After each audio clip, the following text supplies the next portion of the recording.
अस्सलाम वालेकुम वरहमतुल्लाहि वबरकातुहू। आज फिर मैं आपके सामने अपनी एक नई मालूमाती वीडियो के साथ हाजिर हुआ हूँ अपने चैनल तौकीर मैसेज। आज मैं अपने वीडियो के अंदर एक ऐसे मलेशियन त्यारे की बात करने जा रहा हूँ जो कि 227 मुसाफिर और दर्जन भर अमले के समेत गायब हो गए।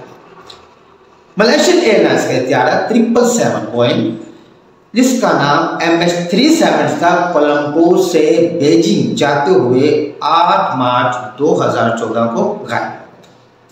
कई कोशिशों के बाद आज 10 साल गुजरने के बाद भी इस त्यारे की गुमशुदगी एक राज बन गई है। चलते हैं इस त्यारे की कुछ तफसील देखते हैं, इसके मुतालिक जो अंदाजे बनाए गए वो देखते हैं और उसको ढूंढने की क्या काविशें की गई इस पर बात करते हैं। साइंस ने अगरचा कई तरक्की की मनाजिल तय कर ली है, लेकिन अभी भी हमें दुनिया में कुछ फिनोमेना देख के ऐसे लगता है कि साइंस कई जगहों पर एक्सप्लेन करने से अभी भी बेबस नजर आती है। ऐसे ही सुबह 12:42 पर MH370 कोलंबो से रवाना होता है, लेकिन रात 1:19 पर मलेशिया के एयर ट्रैफिक कंट्रोलर को उस त्यारे से आखिरी पैगाम ये मौसूल होता है कि वो मलेशियन फजाई हदूद को छोड़कर वियतनाम की फजाई हदूद में दाखिल हो चुका है। लेकिन कुछ ही सेकंड्स के अंदर रडार से वो त्यारा गायब हो जाता है।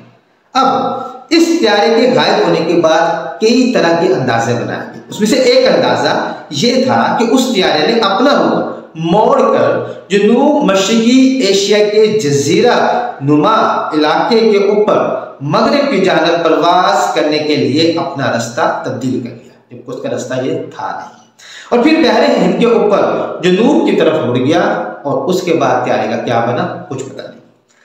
जहाज के गुम होने पर कई तरह की क्यास अराइयां की गई, जिनमें सबसे मजबूत 2 तरह की क्यास अराइयां मशहूर हुई। एक ये कि उसको शुमाली कोरिया के मिसाइल ने मार गिराया था, और दूसरी ये कि वो काजाकिस्तान के किसी हैंगर में यानी कि हाईजैक होकर छुपाया हुआ है। लेकिन दोनों वक्त के साथ साथ पेशेनगोइयां गलत साबित हुई। अब बहरी हिंद में इस 2 बार इस त्यारे को तलाश करने के लिए ऑपरेशन किया गया, और उस ऑपरेशन से सिर्फ कुछ इसका मलबा साइलों पर बिखरा हुआ मिला, बाकी किसी किस्म की कोई मालूमात नहीं। अब इस त्यारे का एक अंदाजा मैंने आपको पहले बताया कि क्या हुआ होगा। एक अंदाजा ये भी है कि उस त्यारे का उस जहाज का रुख कंबोडिया की तरफ मोड़ देता था, और वो तकनीकी मसाइल के साथ जनूबी चीन के इलाके में उतरा, जहां बहीरा जनूबी चीन में गिरकर तबाह हो गया। और उस वक्त के वजीर आज़म मलेशिया के नजीब रज़ाक की एक प्रेस कॉन्फ्रेंस ने लोगों को वर्ताए हैरत में डाल दिया। वो प्रेस कॉन्फ्रेंस में बताते हैं कि त्यारा लापता होने के बाद भी कई घंटों तक प्रवास करता रहा, लेकिन आखिर वो त्यारा फिर गया कहां पर। अगर बात करें एक और अंदाजे की, तो उस त्यारे की रिसर्च की एनालाइज किया गया रडार हिस्ट्री को और सैटेलाइट हिस्ट्री, तो उससे पता लगता है कि इस त्यारे ने अचानक अपना रास्ता तब्दील कर लिया था। लेकिन अभी तक ये मालूम नहीं कि त्यारे ने रास्ता तब्दील किसी मसले से किया था, तकनीकी मसले से किया था, या पायलट ने किया था, या कोई और वहां पर इशू था। अब उससे पता लगता है जो रास्ता तब्दील किया वो जजीरा नुमा मलेशिया में परवाज की, और पेंगांग के जनूब से शुमाल मगरिब और फिर जनूबी बहरे हिंद की तरफ मुड़ गया। और आखिरकार त्यारे का अंदाजा यह है कि ईंधन खत्म हो गया और वो अपनी मंजिल से हजारों मील दूर ऑस्ट्रेलिया के साहिलों के करीब गिरकर तबाह हो गया।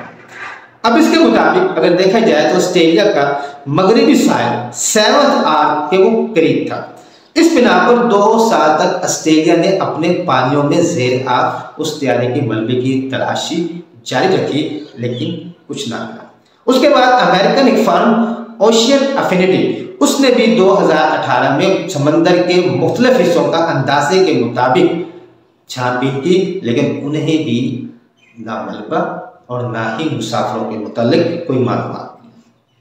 जहाज का पायलट जहरी शाह एक तजर्बाकार और अच्छे रिकॉर्ड का हामिल पायलट था, और ना ही गुमशुदगी से पहले हमें भी ऐसी उसके बारे में मालूमात कर लगी थी कि जिससे अंदाजा हो सके कि वो जहाज समेत खुदकुशी करने जा रहा था, या फिर उसने किसी क्रिमिनल की वजह से उस जहाज के साथ कोई छेड़खानी की थी, लेकिन फिर भी आज तक ये एक राज बना हुआ है आखिरकार वो जहाज कहाँ गया। एविएशन सिक्योरिटी के ग्रुप फिलिप बाम के मुताबिक ज्यादातर एजेंसियों का यही मानना है कि वो त्यारा MH370 मुजरमाना कार्रवाइयों की वजह से गायब हुआ, जिसके मुताबिक कि एक ऐसा मुसाफिर 227 के अलावा भी जो छुपा हुआ मौजूद था, जिसने त्यारे की परवास के बाद उस त्यारे का कंट्रोल संभाल लिया।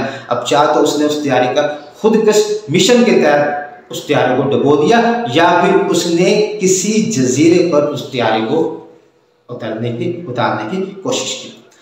ये सारी अभी तक अंदाजे हैं। अभी भी कुछ दिन पहले 10 साल गुजरने के बाद उस जहाज की जहाज में लोगों ने एक सेमिनार किया और आज तक ये एक राज है कि वो जहाज अगर गुम हुआ है तो कहां पर। एक कंपनी ने क्लेम किया है कि अगर हम इस जहाज को तलाश करने की कोशिश करें तो हम ये आपको तलाश करके दे सकते हैं, लेकिन देखते हैं कि मलेशिया की हुकूमत उस बारे में क्या करती है।